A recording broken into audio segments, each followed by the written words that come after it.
Hi, this is Mike Fauché, and in today's video I want to cover this small fanless PC that I came across for around $200 for the base configuration. This thing has 4 built-in 2.5 gigabit ports, making this a really good choice for a DIY router such as pfSense, Untangle, or OpenSense. Though you can use this thing for just about anything you want, today we're going to cover the hardware and get to set this up with pfSense. Please don't forget to subscribe and give this video a like if you find this useful.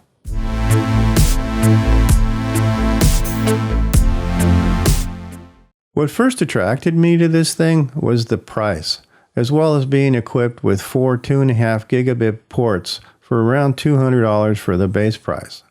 I'm always looking for devices like this, as many people would prefer to build their own router, or possibly a need for a small fanless PC to act as a media server or a playback device. As I bought the base unit that doesn't come with a drive or with any memory, we'll walk through how simple it is to upgrade, as well as go over the upgrade options internally. To get started, let's first review the hardware and see what comes in the box. Looking at the front of the unit, we have the power button, a reset button, 2 USB 2.0 ports, 1 USB 3 Type-C, and 1 USB 3 Type-A port. Next to that we have a micro SD port and the on and off switch. Below that we have some pre-drilled holes that are used for wireless antennas. Some of the models come with wireless, but in this is the base model, it doesn't come with Wi-Fi. Looking at the back of the unit is where some of the magic happens. The unit has an HDMI and display port, 2 more USB 2.0 ports, and 4 2.5 gigabit Ethernet ports.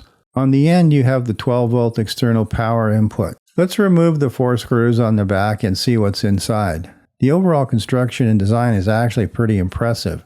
Looking on the inside, we can see where the 2 SODIMM slots are for the DDR4 memory. These go in much like laptop or NAS units. You just push them in at an angle and snap them in place. For this build, I'm putting in 2 8GB sticks of DDR4 for a total of 16 GB, which should be more than enough for any application you want to run. For a router, I could have gotten away with just 4 to 8 gigs of memory. Next, let's install the SSD. Here you have a few options. Internally, you can have up to 2 NVMe drives, in addition to the 2 SATA drives. The main NVMe slot is located over here and is a PCI 3x2 slot, which is where I'm going to install the Samsung NVMe drive that I've had laying around. As I'm a huge fan of using heat sinks, I installed an NVMe heatsink just to help things along, as there's not much in the way of airflow inside this case. Optionally, you can use the secondary slot, which if you look closely is a little bit unique. This is actually an extension adapter, which allows you to mount a full-size NVMe 2280 size drive into a much smaller 2230 PCI slot. This is actually a nice addition, as it allows you to either use a 2280 or a 2230 or any other mini PCI expansion card. For this build, I'm not going to use this secondary slot. If you'd rather not use NVMe, this unit does come with 2 SATA connectors. However, there's a catch. There's only room for one of the SATA drives on the inside of the unit. The second drive would actually be mounted on the outside of the device somewhere. In addition, the cable that came with it didn't seem to fit any of the internal power connectors, so it's not clear to me how they expect you to power the thing. It might have just been a defective connector. There was a power connector on there, but it just didn't fit any of the connectors. So I really wasn't able to test the SATA connection at all. Not a huge deal for me, as I'm not going to really use the SATA, but I did want to point that out in case that's what you were planning to do. Taking a quick look around the board, we can see a variety of connectors, which currently I won't be using. Now that we've seen the hardware and installed the SSD and the memory, we're now ready to boot this thing up and get pfSense installed. Of course, if you're using this for something else, such as Untangle, OpenSense, Windows, Ubuntu, whatever you're using, you'll want to create a bootable disk for the environment that you're using. This is not intended to be a pfSense tutorial, so we're just going to go through the basic installation. If you're not sure how to create a bootable USB disks, there are plenty of videos on YouTube that tell you how to do it. I always find that I use Rufus. Rufus works well for me. I'll put a link to it in case you're interested in it. I've been using it for years, and it does a good job for just the basic needs I have, which is just typically to copy an ISO and make it a bootable USB disk. After you create your bootable disk for the environment of choice, let's go ahead and boot into the BIOS. To access the BIOS on this device is much like any other PC. You just tap on the delete key and it'll take you into the BIOS. There really isn't that much that you should change in the BIOS except the time and date and of course the boot device so you can boot from the USB drive. If you're planning to use virtualization such as Promox, make sure you enable the virtualization in the BIOS. Depending on the board and version that you have, your settings may vary slightly.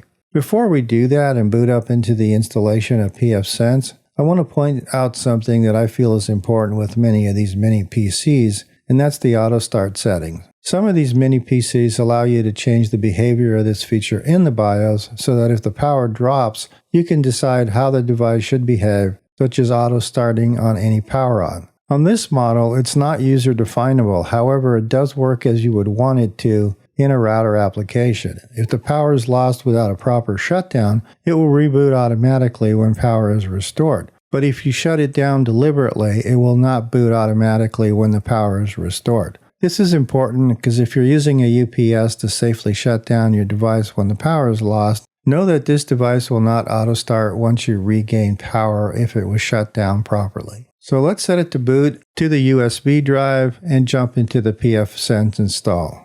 You should see the pfSense autoloader, which will start the installation automatically. For the most part, it's mostly hands-off process, except for a few prompts, starting with the option to create VLANs, which you typically don't want to do at this point, at least until it's installed. The next prompt is to set the WAN port.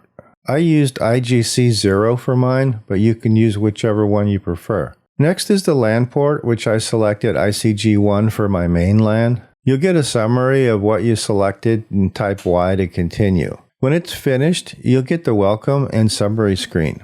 To load the GUI and finish your configuration, plug your laptop computer directly into the port you defined as your LAN port and type 192.168.1.1 in your browser, which is the default IP address for pfSense. Log in using the default username, which is admin, and type the default password, which is pfSense.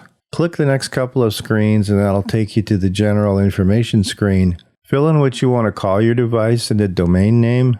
Make sure you read the section on naming your domain to avoid problems later down the runway. Leave the rest at the default and hit next.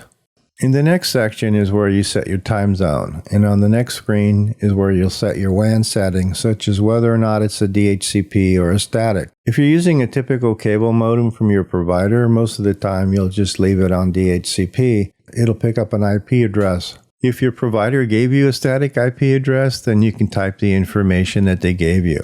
You can leave the rest of the options at the default settings and hit next. The next screen is important as it sets up the default LAN. You can leave it at the default 192.168.1.1 or set something that you'd rather be using. If you're not sure, leave the default range and leave the subnet mask and click next. This is where you're going to go and change the default admin password, and once you've done that, go on to the next screen where you'll be prompted to reload your configuration and greeted with a completed screen. Then you're given an opportunity to check for updates.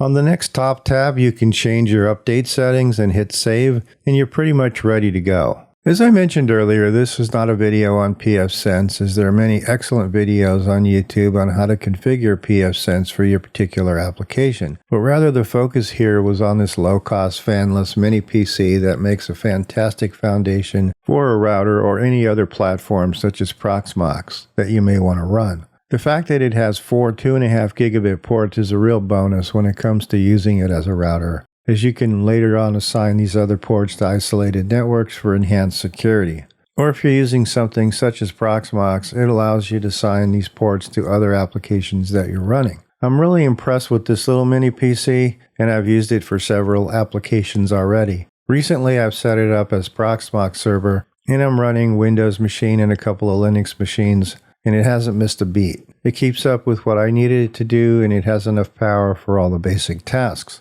which for me is mainly testing or other small applications. Anyway, that's about it for today's video, and don't forget to like and subscribe if you found this useful. Thanks for watching, and I'll see you on the next video.